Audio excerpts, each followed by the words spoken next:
Wala. No, umiiyak ka. Why are you crying? Because it's the most touching movie I've ever I seen. told you, right? Yeah, it touches everywhere. Ay, sorry. No, I really couldn't stop crying and laughing at the same time. Parang loka-loka na. And until now, I'm still crying because Right. really, the heart hurts. Right. But it's a beautiful, beautiful movie. Everyone should watch it, never miss it, because you'll learn a lot from it. Doc, it's public knowledge naman na sinabi mo na you're an adopted kid no? Yeah, So I'm adopted. I that's think that's why it hit me that's so why. hard. That's why. Yeah. Alam ni MJ. I know.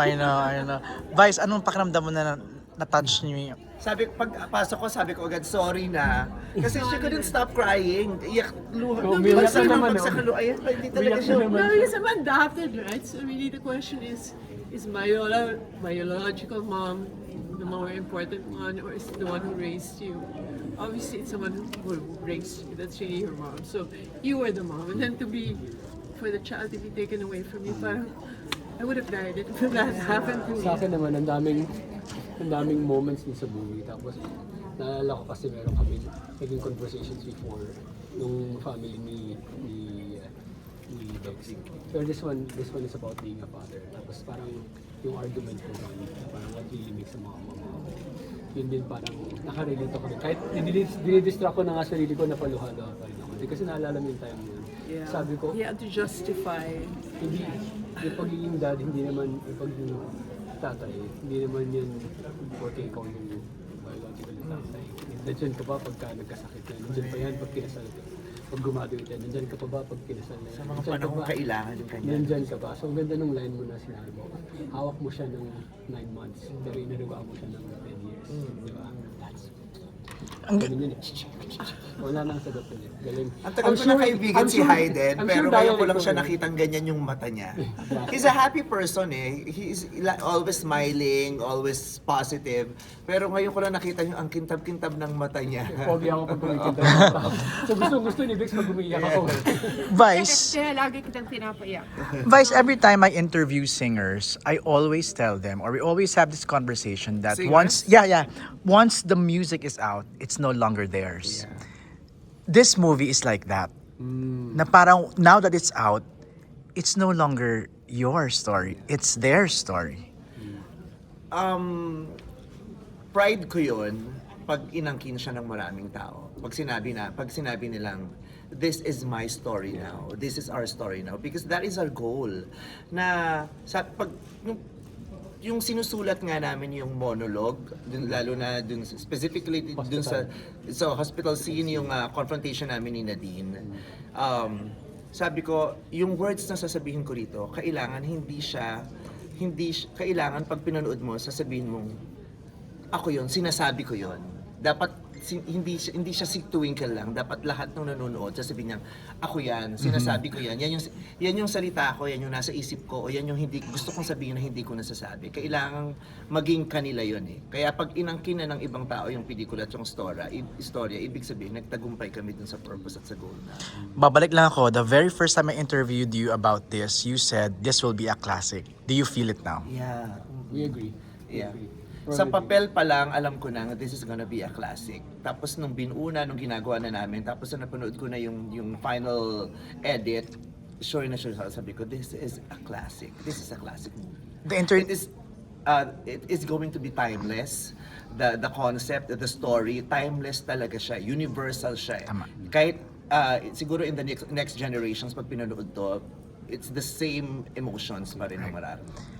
Binibiro ka na ni Doktora kanina to have this, screen abroad in different festivals. In fact, the international screenings have begun today, no? Sa Cambodia yata, if I'm not mistaken. In America and Canada. Are you excited for the international audience naman to see this na? Super duper excited kasi nga FOMO sila, 'di ba? So many Filipinos abroad are feeling that way na parang yung mga Pilipinos sa Pilipinas na yung mga nasa Pilipinas na enjoy na nila parang sa TikTok, it's everywhere, sa social media it's everywhere. Syempre ayaw naman nilang ma-preempt kaya pag may nakikita sila siniskip nila yung mga contents about the movie. So gusto nilang ma-experience. And sadly nga sabi kong gano'n, alam mo, nakakalungkot talaga kasi yung mga pelikula ko, ang laki ng Filipino audience natin sa Middle East. Sa Middle East, kahit yung And the Breadwinner is, gustong-gusto nilang mapanood yun kasi relate talaga yung mga Filipinos abroad. Pero yung mga pelikula ko kasi hindi pinapalabas sa Middle East. Not allowed. May cultural Gay sensitivity. yung lead character, gay themed, so hindi siya pwede sa Middle East. Ang laki-laki. Not even. Not Yeah. even. Surprised. So nagre-reklamo sila na hindi namin napapanood sa Middle East. Ang dami-daming Pilipino sa Right. Middle East, di ba? Right. So, pero at Umuwi least, na lang kayo sa Belo. yeah. To watch it. Correct, correct. Last na lang. Doc Vicky Hayden, are you proud? Best actor yung katabi nyo now. More than Super, proud. super And you know proud. what? We'll make sure that Scarlett watches the movie. Right? I can watch it again, over and over again. But the first time is really, but I don't want to see it. I want to see it again. You know what I mean? When you finish a great May book. mga moments na you want to pause the movie and Think first. kasi para sa akin yung about music and about movies, pag napapa-oo nga ka, parang oo nga, tama yan. Pagka ganun, nakaukit yan.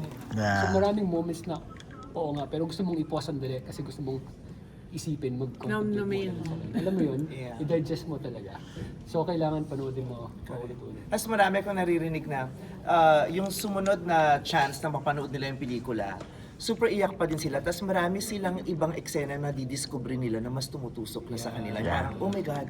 Kasi may mga super heavy scenes, di ba? Na yun ang unang magpapaiyak sa'yo.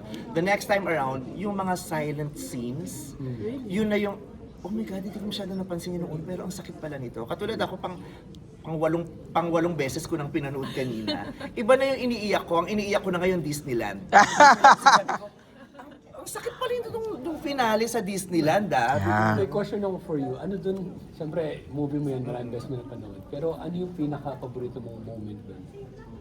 In terms of what? Paborito, in terms of fun or feeling ko Any. In terms of yung heaviness, pinaka-paborito ko, yung the scene with the tanod. Wow. Ay, ang bigat-bigat nun. Yung sa tanod and yung sa scene sa van nung isasakay ko na yung bata sa sasakyan. Sobrang heavy nun for me. Yung second mo. No, I was just saying that Tanit was so painful because you could feel even the pain of the child. Yeah. Diba? And the way this actor is amazing. The way he was crying, he didn't really want to leave you. It was ramdam na ramdam. So it's two people and then he break the glass. So dramatic. So Ako, amazing. meron akong paborito dun na Ano? wala ka masyadong sinabi, gumanong ka lang. Ito! Yeah. Wow! Okay, sacrifice natin. Galing. And Yun yung gusto mong congratulations. i-pause sandali, parang wow. Biglang, akala mo nandito ka na sa ng roller coaster, biglang meron pa palang malaking drop agad. And also there's this one scene na wala akong dialogue. I was just seated, tapos yung tinitignan ko isa-isa yung mga memorabilia niya sa akin. And I just cried. Yung naka-orange scene na, Yes! Walang line yun, pero tusok na tusok yun sa akin. Saan ang hugot mo? Kasi I've been a mother ever since. I've been a mother to a lot of people, especially to Ryan Bang. You know, there was a moment during the pandemic that I almost lost Ryan. He almost went back to Korea because he thought wala na, tapos na yung ganap sa Pilipinas. Wala nang ABS, tapos hindi na kami nagsha-showtime, yung ganun. He thought tapos na, so he was supposed to go back to Korea. And when he told me na uuwi na siya ng Korea, iyak ako ng iyak. Sabi ko, hindi ko yan kaya, ang daming nawawala sa akin ngayong pandemic. Nawala yung ABS, may mga kaibigan akong nawala, tapos mawawala ka. Sabi ko, I would die. So he stayed. Yeah, and then he went back. He came back, and then until now magkasama pa rin kami. He's here, parang Kaya pala, wow. Ang daming The mga. mother They is call you mothering. mama, di ba? yeah, Meme, mama. meme. Meme. Alright, thank you very much, guys. Thank you.